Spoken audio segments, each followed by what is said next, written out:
Hi, this is Erin from the Science Off Center team here at the St. Louis Science Center, and today we're going to do a project that was featured on the show At the Center that talks about Science Center activities, and we are going to use these supplies here to make an electric motor. To start with, you'll need some sort of base. We're using foam core, and then to make it a little bit thicker, adding some corkboard to the top. You could also use cardboard or anything like that. Then you'll need to make the holders for the wire. We used aluminum from a disposable cake pan or cookie sheet.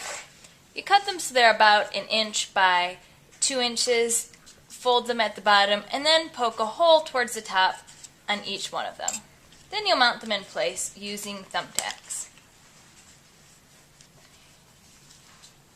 Eventually, you'll need to loosen up one of the thumbtacks to get the wire in, but you can start by just putting them in place to get a sense of distance. You also need one of these nice big magnets that you can get from places like Radio Shack, and you space the holders so that they're right on either end of the magnet. Again, poke those in. Next, you'll need to make the loop of wire. If you've watched our videos before, you know that electricity moving through loops of wire can make an electromagnet, and that's what we're making here. For this, you'll be using a spool of wire, something that you can get also at Radio Shack. It's called magnet wire. Ours is 30 gauge. And you'll have to strip the ends of it by using sandpaper. It's too skinny to use regular wire strippers. So you just pinch it and strip away like this. After you've done that, you wrap it around a D battery or a film canister to make the loop, leaving a couple inches at either end. When you're all done with that and you've wrapped the extra loops around, it will look something like this. And you can stick it through the holes in the aluminum.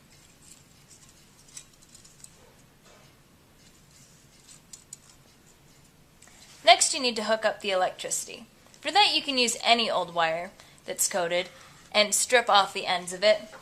For this, you can use regular wire clippers or wire strippers to loosen that up. Bend over the edge of the copper, and then you'll hook it around a thumbtack like that, and push it down again. Do the same thing on the other side.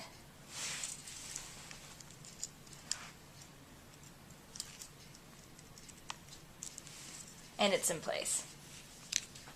Lastly, you'll need a battery. A D battery works. You can also use a AA battery or anything you have around, and you're going to try to hook it up. Now, this can get hot, but we'll try our best. And that one worked on the first time. You can see it spinning there. Now, sometimes, if your motor doesn't work right away, you might have to adjust the balancing of it. You want to get it so that the wire can spin for quite a while, even without the electricity going. Or, if it's not starting, sometimes you'll have to give it a kickstart to get it going.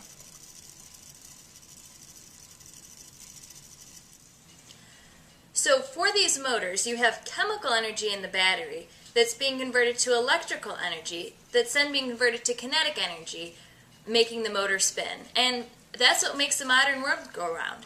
So for more details of how to make this, go to scienceoffcenter.org.